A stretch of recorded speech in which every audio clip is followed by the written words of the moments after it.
जब हम देश के सामने मौजूद सबसे बड़े समस्याओं का जिक्र करते हैं तो सबसे पहले हमारे दिमाग में बेरोजगारी का नाम आता है। अगर आपको लगता है कि ये आम बात है तो याद रखना, यही आम बात कल की सबसे बड़ी मुसीबत बनने वाली होगी। अगर आपको अब भी लगता है कि हम नेटवर्क मार्केटिंग क्यों करें, तो ये न्यूज वीडियो आपकी आंखें खोल देगी कि भारत देश की युवा कहां से कहां पहुंच गई है। पढ़ाई करके भारी भरकम डिग्री हासिल करने वाले युवा भी नौकरी और योग्यता के अभाव में सफाई कर्मी, चपरासी, गार्ड और यहाँ तक कि मच्छर मारने की नौकरी करने के लिए भी तैयार है। वैसे तो कोई काम छोटा नहीं होता और किसी काम को कमतर करके नहीं आंकना चाहिए, लेकिन जब कोई छात्र एक विषय में बाकायदा ग्रेजुएशन या पोस्ट ग्रेजुएशन करने के बाद अपने क्षेत्र से जुड़ा काम करने के बजाय सफाई कर्मी, चपरासी, गार्ड या मच्छर मारने वाले के पद पर नौकरी करता है, या यूं कहिए कि नौकरी करने पर मजबूर हो जाता है, तो इससे देश को सबसे ज्यादा नुकसान होता है। और इस समय देश में ऐसा ही हो रहा है। स्थिति इतनी गंभीर है, इसे समझने के लिए मैं आपको उत्तर प्रदेश के मुरादाबाद जिले की कुछ तस्वीरें दिखाना चाहता हूं। ये जो लोग आप इस वक्त देख रहे हैं, ये लोग गंदे नाले में उतरकर स्वच्छ भारत अभियान के लिए काम नहीं कर रहे, और ना ही ये लोग नियमित सफाई कर्मचारी हैं, बल्कि ये वो युवा हैं जो मुरादाबाद नगर पालिका में सफाई कर्मी के पद के लिए शारीरिक परीक्षा दे रहे हैं। मुरादाबाद जिले में सफाई कर्मी पद पर भर्ती के लिए करीब 58,000 युवाओं ने आवेदन किया है। जी हाँ, ये सारे युवा वो हैं जो सफाई कर्मचारी बनना चाहते हैं। लेकिन अफसोस की बात यह है कि इनमें से कई युवा ऐसे हैं जिनके पास ग्रेजुएशन, पोस्ट ग्रेजुएशन और यहाँ तक कि इंजीनियरिंग की डिग्री भी है। जब उत्तर प्रदेश विधानसभा सचिवालय में चपरासी की नौकरी पाने के आवेदकों में 255 ऐसे थे जिनके पास पीएचडी की डिग्री थी, जबकि बीए, बीटेक और बीएससी पास आवेदकों की संख्या 1 लाख से ज्यादा थी। भारत को युवाओं का देश कहा जाता है। भारत में 20 वर्ष से कम उम्र के युवाओं की संख्या 54 करोड़ है।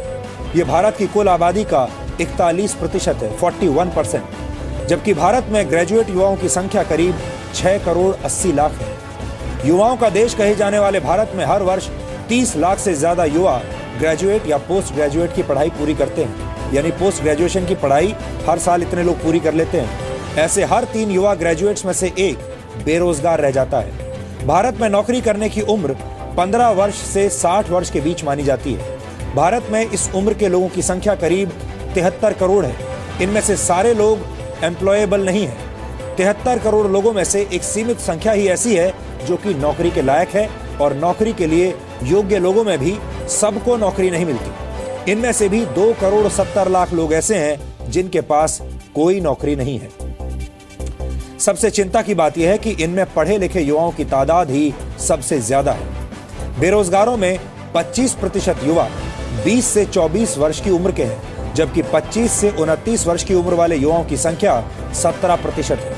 यहाँ तक कि तकनीकी शिक्षा हासिल करने वाले देश के 16% युवा भी बेरोजगारों की लिस्ट में शामिल है। इसके अलावा हमारे पास वर्ष 2013 और 14 की श्रम मंत्रालय की एक रिपोर्ट है जो ये कहती है कि हमारे देश में 18 से 29 वर्ष की उम्र के ग्रेजुएट्स और उससे ज्यादा पढ़े लिखे युवाओं में बेरोजगारों की संख्या 28% है।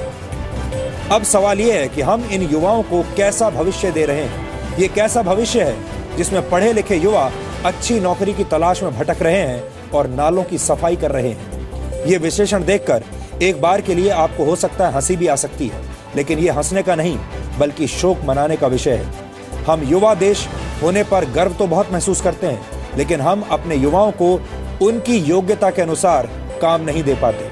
पढ़े लिखे बेरोजगारों की ऐसी दयनीय हालत के लिए हमारी शिक्षा व्यवस्था भी उतनी ही दोषी है, लेकिन हमारे सिस्टम को लगता है कि सब कुछ ठीक ठाक है। सबसे पहले आपको यह देखना चाहिए कि जब ग्रेजुएट और पोस्ट ग्रेजुएट युवा सफाई कर्मचारी के पद के लिए आवेदन करने पर मजबूर हो जाते हैं तो फिर क्या होता है। हाल चाल ठीक ठाक है, सब कुछ ठीक ठाक है। हाल चाल ठीक ठाक है, सब कुछ ठीक ठाक है। बीए किया है, एमए किया, लगता है वो भी एमए किया। बीए किया है, एमए किया, लगता है वो भी एमए किया। काम नहीं है वरना यहाँ आप की दुआ से सब ठीक ठाक है। हमारे देश में पढ़ा लिखा होना भी रोजगार की गारंटी नहीं देता और हालत ये है कि बड़ी बड़ी डिग्रियां हाथ में लेकर भारत के लाखों युवा एक छोटी सी एक अदद नौकरी के लिए अपने जूते घिस रहे हैं, हर रोज संघर्ष कर रहे हैं। दोस्तों, मैं ये नहीं कहता हूँ कि आप सिर्फ नेटवर्क मार्केटिंग ही करो, लेकिन अपने लिए एक बेस्ट प्लेटफॉर्म तैयार करो। ये आपकी खुद की जिम्मेदारी है, नहीं इस देश की सरकार को आपका कोई फिक्र नहीं है। वीडियो अच्छा लगा हो हमारे चैनल को लाइक करें, अपने दोस्तों के साथ शेयर जरूर करें और अगर चैनल पर नए हैं तो सब्सक्राइब करके बेल आइकन को हिट जरूर कर दें। फिर मिलते हैं अगले वीडियो में। Thanks for watching, wish you all the best.